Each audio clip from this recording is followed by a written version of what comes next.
Monsieur Beau Parleur, c'est moi.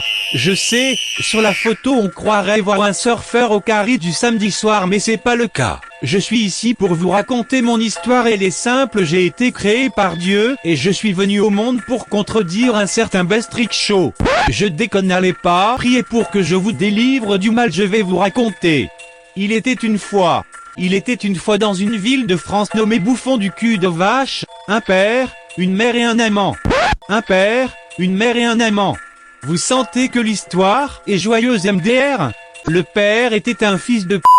C'était le cas de le dire, ces fils de p*** de père en fils dans cette famille fait chier. Je savais que j'étais une grosse bitch. Ma mère faisait toutes les positions pour nettoyer les vitres, mais son amant, il est venu une fois chez eux apparemment, et c'est comme ça que je suis né. Dès que je suis né, mon père s'est cassé et ma mère s'est cassé la colonne vertébrale. J'ai donc dû demander l'asile auprès d'Hollande et lui dire d'imposer le mariage pour tous.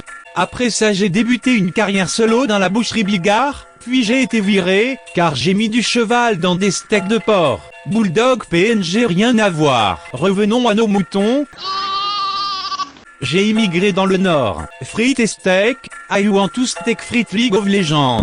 Hors sujet direct mon pote. J'ai vendu de la drogue au vilain policier, unifié des culottes pour savoir la planque de Dragon Ball Z, et j'ai trafiqué ma voiture pour pouvoir regarder Shrek le deuxième.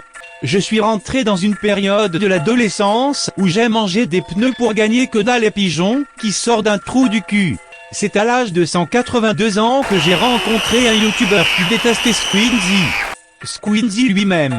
Bestrick Show en personne. Il m'a promis une planque, des putes, de la drogue, des vagins, du Viagra et plein d'autres choses impossibles à ramener, pas comme le coronavirus.